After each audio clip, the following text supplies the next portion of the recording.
Hello, friends. We're live. Hey, hi. Hi. This is a pretty much impromptu video, an impromptu chat, but sometimes, you know what? These could be the best kind of impromptu chats. So, today we're going to talk about setting an easeful tone to 2023.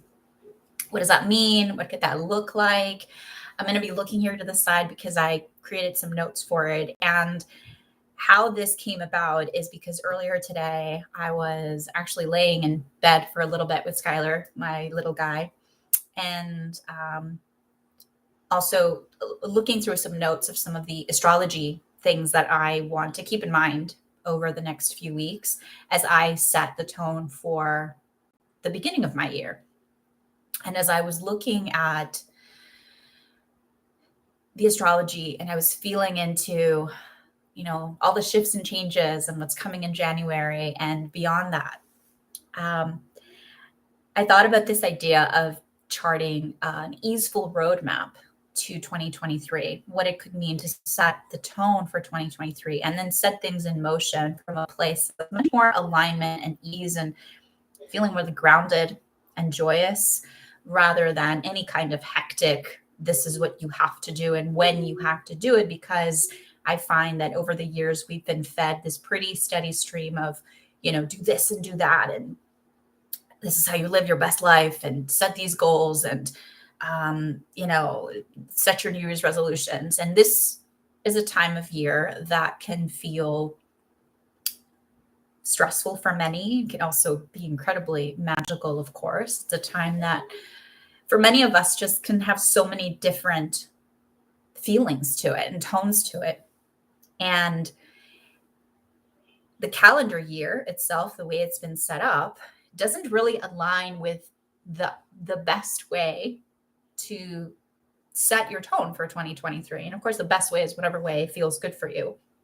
But when we look at the cosmos and we see the stars and the planets as a way to guide us, then we can zoom back and see these bigger cycles at play and actually understand that the most aligned and magically efficient way to create new things, especially when it comes to ending the year and starting a new year, is not quite the way we may be used to doing things.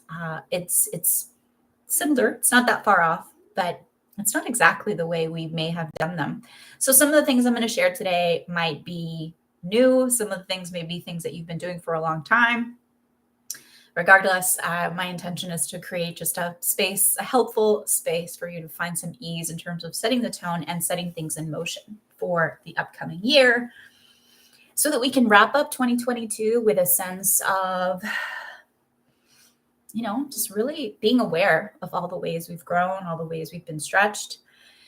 This was and is, we're not over yet, a massive year of transformation. Collective transformation, personal, individual transformation. Lots of people have been going through a lot of really profound, deep changes this year, some which you may understand and others which you don't understand. There might be some clues in your astrology chart as to why those things are happening. That's why astrology is so cool. It's just a language that provides a lot more insight into things that sometimes you're like, really, what is going on here? And the more I've, over the past few years, began to really look at and work with broader cycles of the wheel of the year, the cycles of the moon, my own energetic cycles, meaning not just the energy I have during the day, because that can wane, but just how I've noticed that I feel throughout the year when the energy and the activity of creating things seems to be at a peak and when there seems to be like a downplay.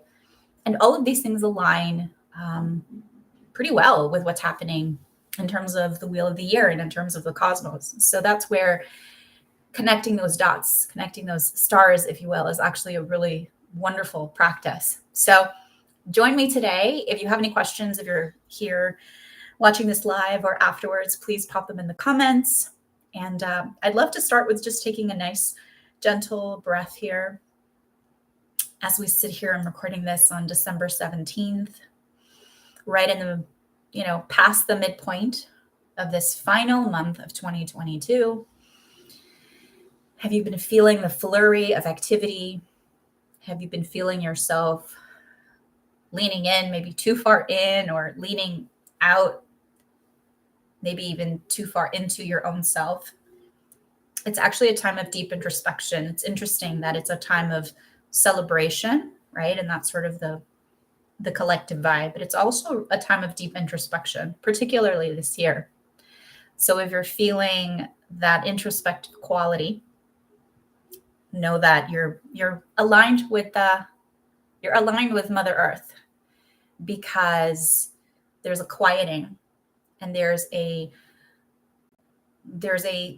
gentle, the darkening brings this gentle, new, fertile ground, and this very liminal space. Liminal meaning it's beyond the logical. It's in the in between the known and the unknown, right? So that's the liminal space, that ethereal space, where we're beginning to set the tone and seed the intentions for how we want to approach 2023. And more so than approach, what I find really magical about this time is that it is a time for you to listen to what your soul is ready to bring in next year. Your soul has a readiness and a desire to bring in certain things your way. Some of them will feel delightful, as they should. Some of them will feel challenging. Some of them will stretch you, and you're going to grow, you're going to glow, you're going to, all the things. Some years are going to be more challenging than others. And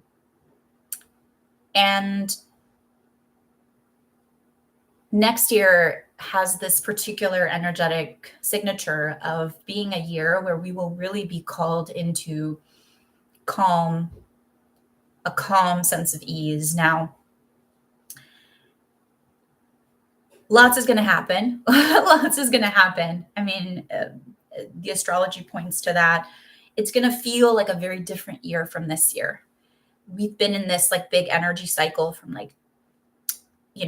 earlier than 2020, but 2020, 2021, and 2022 had a very particular, it was like a corridor we were all walking through. Quite a challenging corridor, where a lot of the things that we thought were going to be a certain way were probably turned upside down. And so here we are ending really there's an ending of this big cycle of deep transformation that's happening. And it doesn't quite end at the end of the calendar year. It actually stretches a little bit into 2023. And then we will actually be opening up a whole new space. So next year will feel very different. It will have its very own energetic signature. It wants to be something, and it wants us to understand its nuances so that we can show up and meet the year in a way that will help us actually co-create with the energy that's coming in. I hope this is somewhat making sense. Maybe not logical, but somewhere in your intuition or your heart, it's like, yes, that somehow makes sense. I can feel that. So 2023 is asking, I believe, right? This is based on my intuition, based on what I've, studied on what the stars are telling us or will tell us. And a lot in part based on everything we went through this year and those really big activations in the Taurus archetype. The Taurus archetype is about peace and ease and earth and having a sense of perseverance and feeling very grounded. It has to do with our resources and our foundations, like what we know is true, like the earth we stand on.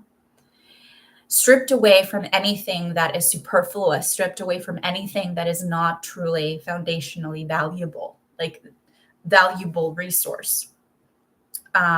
So we got like squeezed through the eye of the needle. That's this Taurus eye of the needle, So a lot of our values were squeezed through that. So you may have noticed you shifting your value system. Some of the structures of your life may have changed: job, move, family structures, things like that. There was a lot of work being done in Capricorn in that area. We'll talk a little bit more about how that's showing up again for us as we end the year and open up next year. So next year, it's like this Taurus energy of calm and ease and holding that frequency, because a lot will be happening and a lot will happen around you. And a lot of it may, quite frankly, feel very chaotic at times. But it's an invitation for us to ground into this frequency of what does it mean for you to be calm, to be courageous, to love, to hope, to see everything that's happening as this big masterful garden that is getting seeded and is growing and is turning over as the seasons turn over. And so next year, it's an opportunity for us to bring in a whole new sense of ease, which sounds like, how is that even possible when life can be so hard? It is an invitation.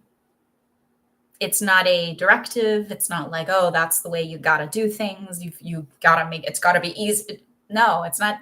It doesn't have to be anything, but that is an invitation that I believe next year, for those of us that feel like there's something we really, we want to, it's like we feel Spirit has been kind of holding our hand, but we're not quite sure exactly where we're going.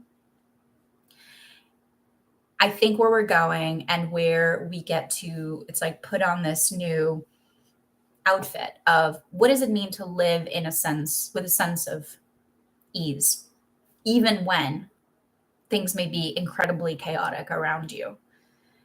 And we'll practice that. It's going to be a big practice, I think, for all of us, to shift in that direction from complexity to simplicity, to valuing that which is, simple, we might have all these different, connotations of. It's too easy, it's too boring, it's too whatever, when you hear the word simple, or like, oh, make it simple. Some people might be like, oh, that sounds great. And some people will be like, no, it has to be more than that. Because we've had this story of our worth being tied to doing things a certain way. And we are, all of us, untangling ourselves from all of these tangles of how things have to be. And these are cycles that are big, like over a span of a long time. But we're now, as we're tipping over into the next one, into the next big opening of this new sense of, okay, how do I walk around this earth connected to myself, those around me? What can I bring in? What can I help seed? And I believe what we can help seed is ease and a redefinition of your work ethic, a redefinition of the structures we thought we had to uphold, a redefinition of your values, and know that a lot of the ways that we were doing things before may not feel aligned with you anymore, and that's okay. And so we get to test out new things. It doesn't mean you've got to know exactly how to do it, but just follow the nudge of wanting to try and test out new things. So now, after that long preamble, I wrote a few notes here, and I split this up between, so we're turning into from 2022 to 23. I think the sort of path, the roadmap, is split in kind of three. The first stage, if you will, is to set the tone. The second stage in the middle is to allow space. And the third is to set things in motion. I'm going to go through these and I'm going to pair them with what's happening in the stars and some ideas of things that I'm doing, things that you may find helpful and supportive. And of course, follow your intuition and see what else pops up for you that feels like, yes, that too. right now we're in a setting the tone phase. And the setting the tone phase, some of the things that I, straight up recommendations right off the bat. One of my favorite practices to do, two of my favorite practices as I conclude a year, is to set a word of the year for the upcoming calendar year, and to do a draw of oracle cards for each month of the new year and for the year overall. I like to do these things on or around summer solstice, the winter solstice time, the northern hemisphere, longest night of the year, because this is this liminal portal space, this dark space where you are really seeding the intentions, feeling into the energy, feeling into the frequency and the signature that your soul wants to guide you into 2023. I don't believe that you choose your word. I believe your word chooses you. I believe that way more profound than having a New Year's resolution, which I don't really believe in. I don't think they really, that work, or they're kind of misaligned, because starting the year off with like, I'm going to do this without looking at what's happening in the cosmos energetically doesn't make sense, because it's still not the time. Actually, we'll talk about when it is time to set things in motion. So we're still very much in the set the tone. So your word of the year, drawing some oracle cards, and beginning to envision what would feel good for next year. Not what you have to do, but what would feel good. And in that feel good, we can certainly add goals and projects and places we'd like to visit, things that we'd like to explore and learn. Absolutely make a list of that. It's like the beginnings of, a really juicy, beautiful vision board for 2023. Just feeling into what would feel good, not what I have to do, but what would feel good, because that's in this dark time, you don't yet start to do those things. You start to plant those seeds by even envisioning them. So those three things, to try to do those around solstice time. If it happens after, that's totally fine. Last year I had a very convoluted turn of the year, so I ended up doing some stuff early January. That's the other thing I think we kind of lose sight of, is there's such a rush to do things before a certain time and to get it done. And, by the 31st, you have to get all these things done. And January 1st, it's like, okay, boom, blank slate, here we go. Great. Meanwhile, that's not actually what's happening. And I'll give you a little more insight into, especially this year, why not? So we are right now in the setting the tone phase, setting the tone. Your word of the year, it's a theme, it's an energy, it's something that you can receive intuitively. I do a beautiful ceremony, which I'm hosting tomorrow. The link will be there. If you're curious about it, come and join us. The replay will also be available, but you can do it as part of a guided session or just do it yourself. Sit in stillness and think about, what is my soul calling me towards next year? Your soul wants to grow help you grow in a certain direction, and also stretch you and challenge you in a certain direction, in a good sense of like your word. Ideally, I think once your word kind of chooses you, it feels like something unexpected. It feels like, oh, that's not what I thought, because it's not, I don't see it as a logical thing. If it's a logical thing of like, oh, this is what I should do, my word should be, whatever, grow. And your soul, maybe that's not what the word is. And all of a sudden you go through, you go into your own meditative space, or you journal about it, you're showering and you're pondering it. You go through a guided experience, and all of a sudden the word is very clear that it's rest. And you're like, no, but 2023 was my year to grow. And your soul is like, no, honey, rest. And you get to trust that which comes through. That's the one that usually is like, the one that you're like, I was not expecting that. But just you wait, because throughout the year, pretty quickly, you might find out and realize why it is that came through. What was in the rest? Because then it doesn't mean you're not going to grow. It doesn't mean don't have the ability to do all the things you want to do. But in this period, in this chapter of your life, your soul is calling you to like it's almost like downloading the codes of rest. And what does rest mean for you? So just a little insight into like, don't be surprised if you intuitively pick a word that is not what you logically think you're supposed to do. Again, anything that was like supposed to is gone out the window. Uranus has been doing a great job. Uranus is the planet that calls us into freedom and calls us into going away from anything that was conditioned thinking, supposed to. So whatever you thought you were supposed to do, there's a big shift in that. And even the things, I will say this, even the things that you're like, oh, I'm supposed to do that, from an authentic space will begin to feel and be more of a frequency of choice. And if not, then that's where you know there's a huge disconnect. And of course, there's an opportunity to get deeper into that and understand it. But like anything that feels like a supposed to,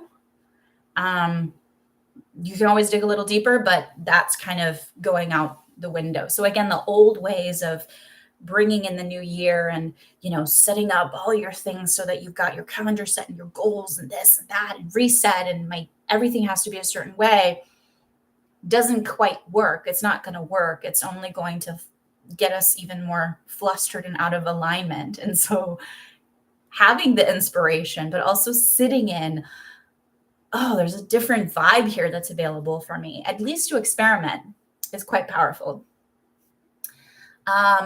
Oracle cards for each of the 12 months. I'm actually doing a free event for these over an Insight Timer. If you're not on Insight Timer, go there. I'm doing a free event on the solstice. This is when I traditionally have done for the past few years my own personal read for my one Oracle card for the year. I usually pick 2 decks. I usually do a tarot deck and an Oracle card deck, and we'll pick 1 card of each for the 12 months and 1 for the year. And then I will write what I got on my calendar. I'm even taking pictures of them and printed them out. And then every month I see, oh, this is the card I got. And it's fascinating to see how somehow the card you picked aligns with that month. And again, it sort of like draws you in and opens up a conversation, opens up an intuitive conversation that maybe you wouldn't have had it not been for the fact that you took the time to sit. And this is something that doesn't have to take a whole lot of time. You just, sit in some quiet space. Trust me, I don't have a lot of time to sit in quiet spaces. So just sit, grab your favorite Oracle card deck.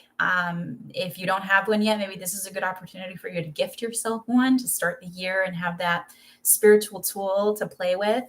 And just pick, January, that's the one. February, that's the one. And don't trust it. Don't question it. Don't get scared about what you see. Don't think, oh, I wish I could. Of course, all these thoughts are going to come, all these human thoughts. It's like, oh, I wish I could have gotten that one. Just trust. These are all beautiful, magical symbols and ways to guide us and ways to actually not tell us how to do something, but open up the opportunity and a window for us to maybe see things from a different direction. That's what all of these metaphysical tools do. They don't tell you how to do things. They basically give you a different perspective on your life. They show you a whole new path. They open up your mind, your spirit, your intuition, really, to pick up something else that your logic could, was not ready to see at that point, because it's working for, with a different paradigm, which is very useful. But there's something there beyond. There's something there in that in between space, which is where all these tools help us get to. So those 2 practices I will absolutely, sit with. I totally recommend them. I want to give you some dates here around setting the tone. So if you want to write these down, there's a lot more stuff happening in the sky, but these are I think the big highlights. Jupiter moves into Aries on December 20th. Jupiter is the planet of faith, of expansion, of abundance, of good fortune. Jupiter really wants to co-create and collaborate with you in an area of your life, wherever it's either transiting or you have it natally. Jupiter is about to enter the sign of Aries after having been in Pisces for a whole chunk of time this past year, having gone retrograde into Pisces to review all that, and then going direct into Aries, which is the first sign of the zodiac. I always call Aries the spark starter, the door opener. So Jupiter, this planet of faith, expansion, abundance, is entering Aries, the door opener sign, the sign that says, let's go, on December 20th, right before the solstice. Now, remember what I said before about this being a time of year that's actually very like, we're seeding, we're in the dark liminal. We're not yet like setting things in motion, which is Aries and Jupiter. So you are going to have ideas. You're going to have things you want to do. You're going to have things that you're really excited about. My recommendation is to jot these dates down so that you know what's coming, and to keep what I'm calling a Jupiter list, which is a list of all the projects, ideas, and things that spark in your mind once Jupiter pops into Aries, because it probably will happen. But these are things that we should not yet set in motion until a little bit later. There's a point at the end of January that's a good point to like actually begin some things, and then even into March. But keep a Jupiter list. Jupiter's going to love it, because it's like, all right, these are all the ideas. I don't want to discard them. I want to keep them. I want to play with them. I want to entertain the possibilities of what this could look like for me. But don't pressure yourself into making something happen. I hope that all makes sense. Then we have winter solstice on the 21st. Again, the longest night of the year in the Northern Hemisphere. And this is happening right before the new moon in Capricorn, which is happening on the 23rd, December 23rd. The new moon is always a time to plant new seeds. And this new moon in Capricorn is, I have some notes here. Capricorn is a sign that's been impacting us deeply from early in 2020. We've been doing a lot of work in that. It's been doing a lot of work in the space of dismantling old hierarchical and patriarchal structures, of redefining, of really putting us against sort of this, Capricorn is it's this by the book. It's the mountain goat, and it will climb the mountain that it wants to climb, and it will build things. But the way we've been getting impacted, it's more about a whole re-envisioning and rethinking of how things are built. And I see this new moon. Plus, right after that, there's a Mercury retrograde. A few days after that, I see this new moon in combo of Mercury retrograde and Capricorn as a way for us to pause and reflect on all the ways that our work ethic has shifted over the past 2 years, which it probably has for many of you, to review and really like take a moment to think about, how has my work ethic shifted? How does it want to shift? How is it that my work ethic wants to be more infused by spirit, my spirit, great spirit? Also, again, structures. How have the structures in my life changed? How have the structures around me changed? How have the structures in the world changed? And know that we are shifting from structures that seem very rigid and by the book to structures nonetheless, because we need these structures to actually, to bring things into fruition. I call it turning our light into form. This light, these ideas into the form, which is the structure of how it comes through in the world. Right now, this is an example of me turning light, these ideas, these intuitive thoughts, these things I channel, all this stuff into form through, this thing called YouTube that has a live function. And I go in and I sent an email before so that people would know. And then some people find out here. And then there's a replay. This is me turning my light into form. So that will be the same for you. That phrase, which I've been saying since, end of 2019, has never been more true, I think, than what we'll feel this year. Turning your light into form. This is also the work of what Uranus has been doing in Taurus. Uranus is about light, sparks, lightning bolts, new things, new ideas, freedom. How do we now turn all of this stuff that's been just like impacted and like shaken up into a form? And Saturn is going to help us do that in a few ways. Saturn is actually, all the planets play an incredible role. It's like they're all sitting around a table and you're sitting at the head of the table or circle table, and everybody's chatting about how they're impacting your life in the world.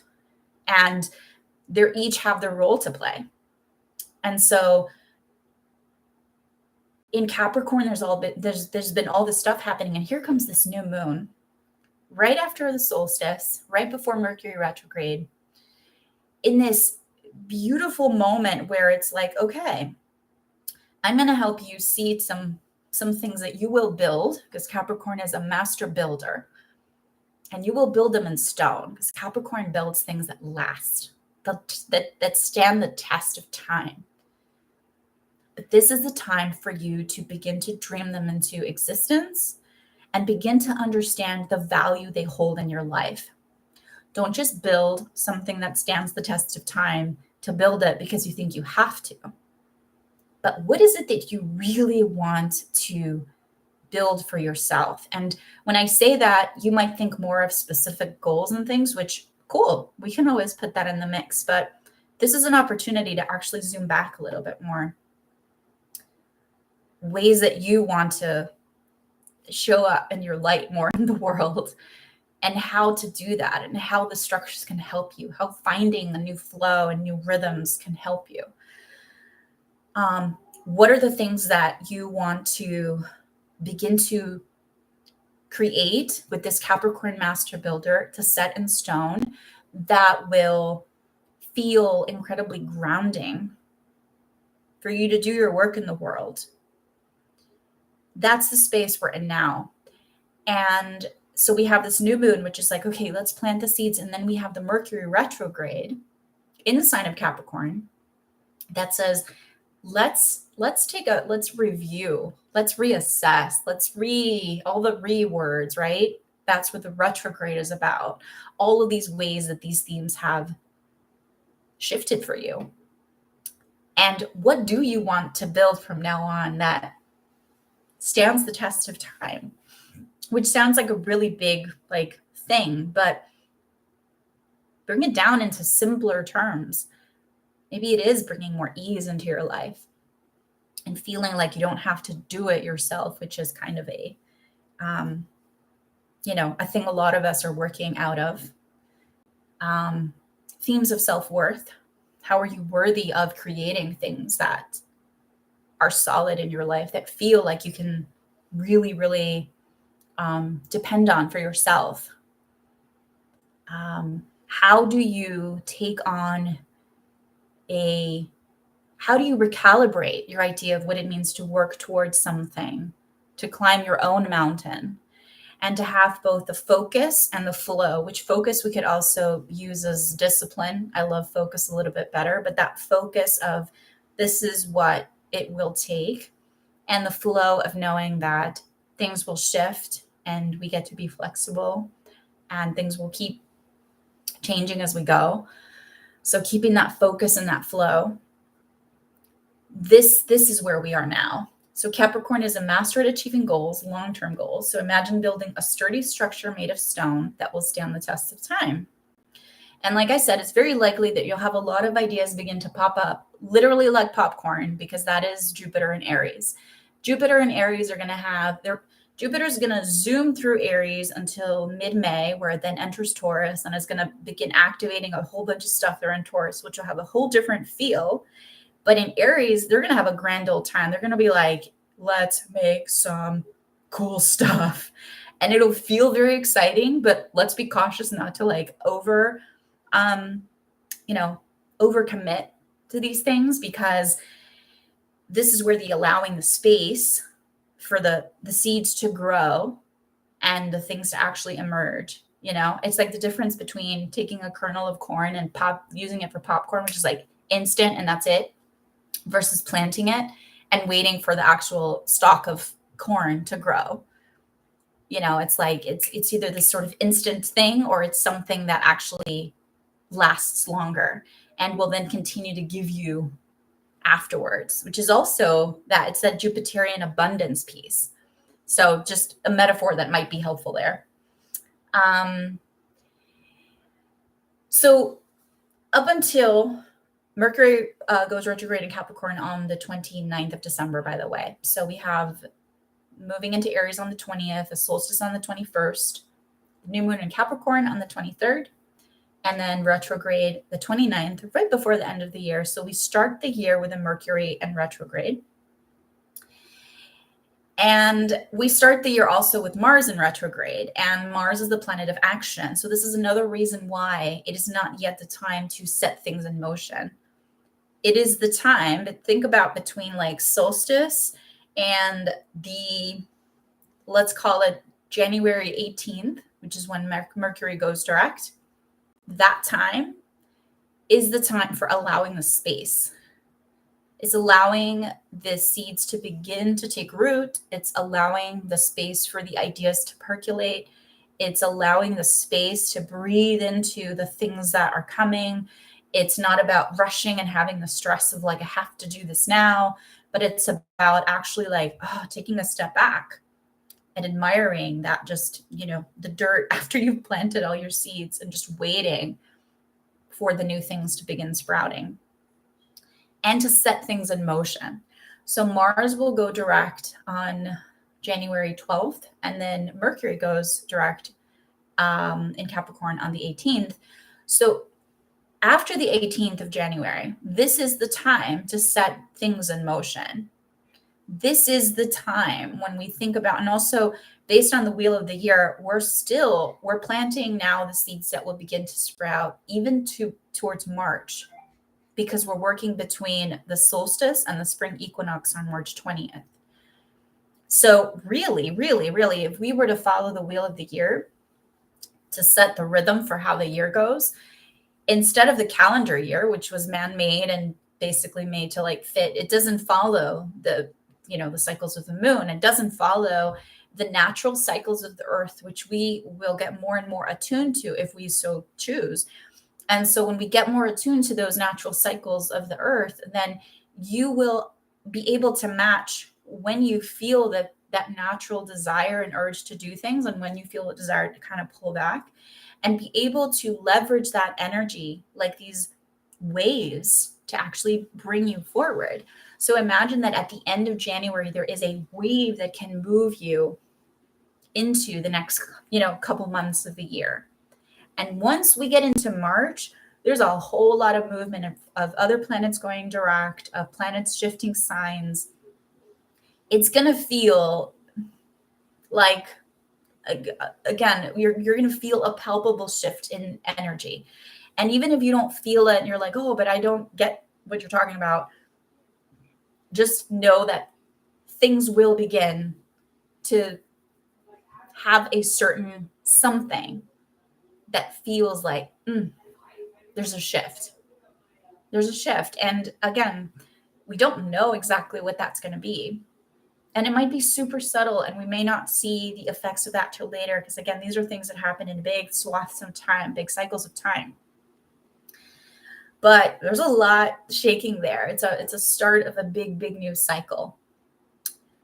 There's a lot happening in the sky. And like I was saying before, right now we are in the midst of a big period that's ending, not just about the calendar year, but it's a bigger, broader period of growth, a period of transformation, deep transformation, a period of a lot of purging. We've been letting go of a lot. And come like March, April, May. In May, the nodes of the moon, the nodes of fate will shift signs again. So there's going to be another. So next year, it'll feel like things are happening actually quite quickly. So even more reason to seed that frequency of what does it mean to be in ease? What does it mean to have a calm and courageous heart? What does it mean to live in a frequency of hope? This isn't positivity, fake it till you make it, let's all be rah-rah, because hard SHIT is happening. Could be happening in your life. certainly happening in the world. Things have felt so heavy. And so I really believe that those of us that are called to, what can we bring? We can bring the seeds of hope. We can bring the seeds of love. We can bring the seeds of simplicity over complexity, authenticity, vulnerability, like taking yourself on from the standpoint, not of getting things perfect or right, but rather of just being the most humanist version of you that you can be, which is completely multifaceted. Trusting your heart, learning the language of the stars to support you and help you along the way, finding the people around you that are speaking that language and you can connect with and go, you feeling what I'm feeling? Because there's something going on here. And they'll be like, yep. So those are the ways that I think we can really, let's say, show up next year, not from a place of like, you have to do this and, but from a place of I am here and I choose to find the pockets in the space of magic. I call it walking in magic. I choose to walk in magic. And some days that might seem completely, virtually impossible because there's a lot of grief or there's a lot of pain or there's a lot of struggle and strife. And I hear you. I find myself there often. And some days you might feel like your self-worth is just completely on the ground. Been there. I'm going through a big, whole period right now where my self-worth is getting really, really, really challenged. It's been a story of mine that I'm healing for a long time. And right now I'm noticing just like the tightening of something out there that's trying to help me clear a whole lot of the lack of self-worth baggage that I've been carrying around me that's been very heavy. But the way it's coming out and the way I'm releasing it can feel very painful and very confronting. But I can get sort of a big picture of why it's happening and I can appreciate it and I can take a breath and find my breath. I've been reminding myself a lot in those moments when I'm like gasping for some sort of understanding of why things can get so hard and confusing. I remind myself, let's just find your breath. Nothing else to do right now, but find your breath. Find your breath. That might be the mantra we're saying for a while now. Find your breath. Find your hope. Find your calm. Find your courage. Find your sense of, you know what? The best thing that was created was one day after the next. And that may be what we get to find. And I think, and this is really weird for me because I've always been drawn to making things more complex and like, oh, those simple things, nobody wants them. That's not good enough. People want more. I'm like, well, I don't know. What's more important than being in that space of calm and courage? Courage to be ourselves, courage to speak our truth, courage to not be guilty, courage to not have to people please, courage to create, courage to be completely messy and imperfect, and calm to weather the storms, and joyful and peaceful and easeful, especially when crazy things are happening around us. So I think I'm going to leave it there for now. So again, setting the tone, allowing some space, and then setting things in motion, looking at this corridor of time, this roadmap between the solstice on the 21st through the end of January, when we'll probably have an oomph of like Mars and Mercury helping us to move forward. Giving yourself the grace and the space to know that during this period of time, it may be really hard to start new things. And it's actually, I think, counterproductive to seed, to wait, to think, to percolate, to imagine, to envision, to keep yourself inspired and excited about new possibilities. These big rebirth cycles, big transformation cycles that have happened over these past couple of months We're in it. It is being done to us and through you. And if you're someone out there who wants to, you see yourself as a guide, a coach, a spiritual teacher, or a teacher in general, I speak to so many souls like you all the time. And I am one of you. And I feel a lot of times like, when will I have the sort of clarity of this is what I'm meant to say, share? And it still feels like I'm just kind of like piecing it together. I think this is all part of the place we're in right now. I think a bunch of us are getting really prepared to guide a whole bunch of beautiful souls over the next couple of years. So if you find yourself there, you're not alone. I see you. I get you. I am you. And have patience and have faith and keep looking up towards the stars, keep finding your breath, keep knowing that the gifts you have and the desire you have to use your purpose for a greater good is just magnificent. And I'm reminding you the same way that I need to be reminded as well, because we can feel like, why do I even want to do that thing I want to do? What does that even mean? Let's have some patience. Let's trust. Let's keep working on it together. Let's keep co-creating. Let's keep guiding each other along. I thank you for being here. I thank you for being a part of my life and my journey and my sparks of, good things that want to come through. And I love when you share yours as well with me. So thank you for being here. Thank you for watching. I wish you an incredible end of this year. I'm sure there will be more videos to come. And I hope to see you around. If you have any questions or comments, just leave them here or always shoot me an email. Be well. Love and stardust. Always, always, always. Mwah. Take care. Bye.